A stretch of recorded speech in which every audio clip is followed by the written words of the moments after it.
퀴에타임 건작동 말씀 묵상 2021년 4월 15일 목요일 작은 용기가 하나님의 강한 손을 움직이게 한다. 모세가 여호와께 돌아와서 아뢰되 주여 어찌하여 이 백성이 학대를 당하게 하셨나이까? 어찌하여 나를 보내셨나이까? 내가 바로에게 들어가서 주의 이름으로 말한 후로부터 그가 이 백성을 더 학대하며 주께서도 주의 백성을 구원하지 아니하시나이다. 여호와께서 모세에게 이르시되 이제 내가 바로에게 하는 일을 네가 보리라. 강한 손으로 말미암아 바로가 그들을 보내리라. 강한 손으로 말미암아 바로가 그들을 그의 땅에서 쫓아내리라. 하나님이 모세에게 말씀하여 이르시되 나는 여호와이니라.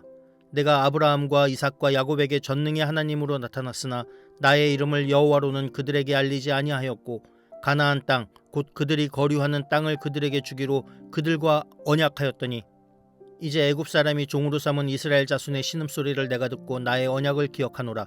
그러므로 이스라엘 자손에게 말하기를 나는 여호와라. 내가 애굽 사람의 무거운 짐 밑에서 너희를 빼내며 그들의 노역에서 너희를 건지며 편팔과 여러 큰 심판들로서 너희를 속량하여 너희를 내 백성으로 삼고 나는 너희의 하나님이 되리니 나는 애굽 사람의 무거운 짐 밑에서 너희를 빼낸 너희의 하나님 여호와인 줄 너희가 알지라. 내가 아브라함과 이삭과 야곱에게 주기로 맹세한 땅으로 너희를 인도하고 그 땅을 너희에게 주어 기업을 삼게 하리라. 나는 여호와라 하셨다 하라. 모세가 이와 같이 이스라엘 자손에게 전하나 그들이 마음의 상함과 가혹한 노역으로 말미암아 모세의 말을 듣지 아니하였더라. 여호와께서 모세에게 말씀하여 이르시되 들어가서 애굽 왕 바로에게 말하여 이스라엘 자손은 그 땅에서 내보내게 하라. 모세가 여호와 앞에 아뢰어 이르되 이스라엘 자손도 내 말을 듣지 아니하였거든 바로가 어찌 들으리이까? 나는 입이 둔한 자니이다. 여호와께서 모세와 아론에게 말씀하사 그들로 이스라엘 자손과 애굽 왕 바로에게 명령을 전하고 이스라엘 자손을 애굽 땅에서 인도하여 내게 하시니라. 할렐루야, 주님의 이름으로 사랑합니다. 수원 마음이온교회 문홍미 목사입니다. 오늘 출애굽기 5장 22절에서 6장 13절까지 작은 용기가 하나님의 강한 손을 움직이게 한다란 제목으로 말씀 묵상을 나누겠습니다. 모세는 이스라엘 백성들의 원망을 듣고 하나님을 찾습니다. 하나님께서 이스라엘 백성들을 애굽에서 해방시키실 때 바로는 그가 원하는 대로 하지 않을 것임을 몇 차례나 들었지만 모세 또한 직접 그 일을 당하고 나니 마음이 좋을 수가 없습니다. 특히 자신이 시작한 일로 인해 백성들이 더 힘들어지고 고통이 심해지는 것을 보는 것은 지도자로서 굉장한 부담이고 무거운 마음입니다. 그러기에 모세는 하나님 앞에 원망하며 탄원합니다. 주여 어찌하여 이 백성을 학대를 당하게 하시나이까? 어찌하여 나를 보내셨나이까? 하나님께서 구원하시겠다라는 약속의 말씀이 있었지만 하나님의 개입이 도리어 불행을 가져다 준 것처럼 보입니다. 하나님께서는 모세에게 응답하십니다. 그 말씀이 출애굽기 6장 1절에 기록되어져 있습니다. 여호와께서 모세에게 이르시되 이제 내가 바로에게 하는 일을 네가 보리라. 강한 손으로 말미암아 바로가 그들을 보내리라. 강한 손으로 말미암아 바로가 그들을 그의 땅에서 쫓아내리라. 무너져 있고 좌절하고 있는 모세에게 하나님은 확신의 말씀을 전해주십니다. 바로가 하나님의 강한 손으로 인해 이스라엘을 내보내지 않고서는 견딜 수 없을 것임을 약속해주고 있습니다. 이스라엘 백성들은 400년 노예 생활을 하면서 조상들에게 들었고 제사했던 하나님을 막연히 알고 있습니다. 하나님을 정확히 알지 못했다는 것이죠. 그러나 막연히 알고 있는 하나님 앞에 그들은 부르짖었고 구원해 주시기를 기도했습니다. 그런 이스라엘 백성들의 울부짖음을 하나님은 들으셨고 그리고 그들을 구원하시려는 계획을 실행하고 있는 것입니다. 출애굽기는 애굽에서 노예의 삶으로부터 구원받는 이스라엘의 백성의 이야기로 보입니다. 그러나 출애굽기는 내가 너희의 여호와 하나님이다 라는 것을 당시의 이스라엘 백성에게 또 우리에게 알려주시고자 하는 방대한 서사인 것입니다. 하나님은 먼저 모세에게 자신이 누구인지를 알려주고 있습니다. 전하는 모세가 정확히 하나님을 알아야 정확히 제대로 전할 수 있기 때문입니다.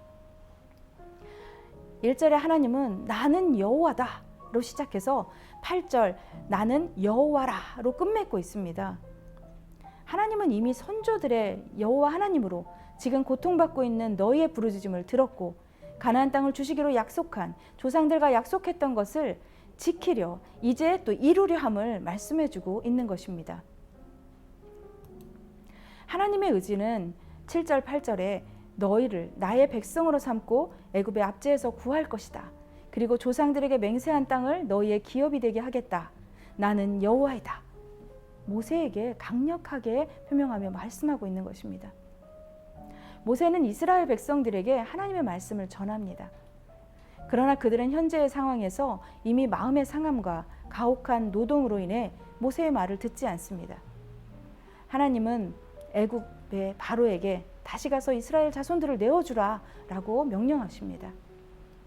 그러나 모세는 단단히 좌절되었습니다. 그 경험 때문에 하나님의 말씀에 이렇게 반응합니다. 출애굽기 6장 12절입니다. 모세가 여호와 앞에 아뢰어 이르되 이스라엘 자손도 내 말을 듣지 아니하였거든 바로가 어찌 들으리까? 나는 입이 둔한 자이니이다. 네, 그렇습니다. 우리는 하나님의 말씀에도 우리가 경험하고 아는 범위에서 판단하고 주저하게 됩니다.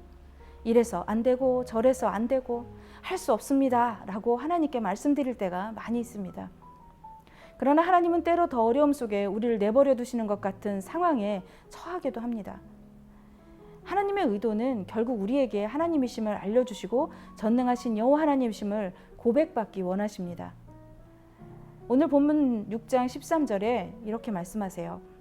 여호와께서 모세와 아론에게 말씀하사 그들로 이스라엘 자손과 애굽 왕 바로에게 명령을 전하고 이스라엘 자손을 애굽 땅에서 인도하여 내게 하시니라. 하나님은 모세에게 당신이 이루실 일을 약속하고 이해시키고 설득시킵니다. 그리고 지금도 말씀하고 있습니다. 내가 너희의 여호와 하나님이다. 하나님의 창조물인 우리에게 당신의 존재를 끊임없이 알려주시고 우리의 부르짖음에 응답하시는 하나님이 나의 하나님이심을 흔들림 없이 믿음으로 믿고 나아가기를 원하십니다. 때로는 두렵고 부딪히기 싫은 일들을 만납니다. 그렇지만 그때 그분이 내가 너의 하나님이다 라고 우리 삶에서 드러날 수 있도록 한 걸음 내딛는 용기를 가지기를 원하십니다. 우리의 작은 용기를 통해 하나님의 강한 손이 역사합니다. 아멘. 지금 하나님의 음성에 용기 도지 못하고 내 생각과 기준으로 먼저 포기하고 있는 일이 있지 않으십니까? 오늘 용기 내서 주님의 부르심에 반응하며 선포하는 삶이 되기를 간절히 축복합니다.